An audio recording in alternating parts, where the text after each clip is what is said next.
Kuvempu metro ನಿಲ್ದಾಣದ ಬಳಿ ತಡರಾತ್ರಿ ಭಾರೀ ಅವಾಂತರ ಸಂಭವಿಸಿದೆ. ಸುರಿದ ಭಾರೀ ಮಳೆಗೆ ಬೃಹತ್ ಮರದ ಧರೆಗುರುಳಿದ ಘಟನೆ ನಡೆದಿದೆ. ಮರಿಯಪ್ಪ ಫಸ್ಟ್ ಗ್ರೇಡ್ ಕಾಲೇಜ್ ಪಕ್ಕದಲ್ಲೇ ರಸ್ತೆಯಲ್ಲಿ ಈ ಘಟನೆ ನಡೆದಿದ್ದು, ಮರ ಬಿದ್ದ ಪರಿಣಾಮ 4 ವಿದ್ಯುತ್ ಕಂಬಗಳು ಧ್ವಂಸವಾಗಿವೆ. ಇದರಿಂದ ಸುತ್ತಮುತ್ತಲಿನ ಪ್ರದೇಶದಲ್ಲಿ ವಿದ್ಯುತ್ ವ್ಯತ್ಯಯ ಉಂಟಾಗಿದೆ. ಘಟನೆಯ ವೇಳೆ ಯಾರೂ ರಸ್ತೆಯಲ್ಲಿ ಇಲ್ಲದ ಕಾರಣ ದೊಡ್ಡ ಅನಾಹುತ ತಪ್ಪಿದೆ. ಮರದ ಪಕ್ಕದಲ್ಲೇ ನಿಲ್ಲಿಸಿದ ಆಟೋ ಹಾಗೂ 10ಕ್ಕೂ ಹೆಚ್ಚು ಬೈಕ್ಗಳಿಗೆ ಯಾವುದೇ ಹಾನಿಯಾಗಿಲ್ಲ ಎಂಬುದು ಸಂತಸದ ಸಂಗತಿ. ಘಟನೆಗೆ ಸಂಬಂಧಿಸಿದಂತೆ ಸ್ಥಳಕ್ಕೆ ಸ್ಥಳೀಯ ರಾಜಕಾರಣಿಗಳು ಭೇಟಿ ನೀಡಿ ಪರಿಶೀಲನೆ ನಡೆಸಿದ್ದಾರೆ. ಜಿಪಿಎ ಎಲೆಕ್ಷನ್ ಹಿನ್ನೆಲೆಯಲ್ಲಿ ಸ್ಥಳದಲ್ಲಿ ಚಟುವಟಿಕೆ ಹೆಚ್ಚಾಗಿದೆ. ಪ್ರಸ್ತುತ ಕ್ರೇನ್ ಮೂಲಕ ಮರ ತೆರವು ಕಾರ್ಯ ಮುಂದುವರೆದಿದ್ದು ಪರಿಸ್ಥಿತಿ ನಿಯಂತ್ರಣದಲ್ಲಿದೆ.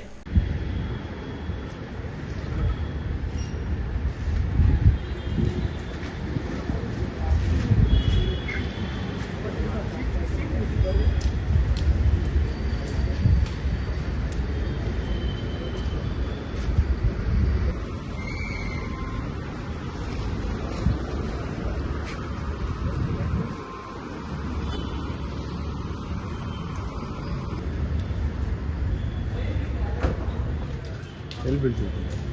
ಸೌಂಡ್ ಮಾಡ್ತಾ ಇಲ್ವಾಗ?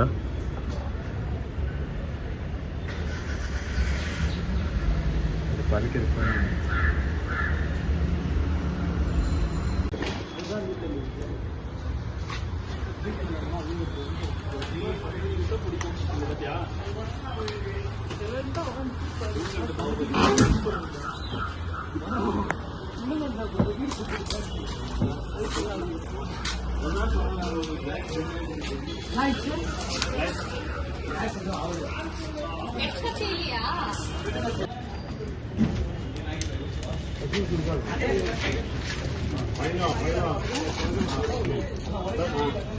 ಹಿಂದೆ ಹೇಳ್ಕೋಬೇಕು.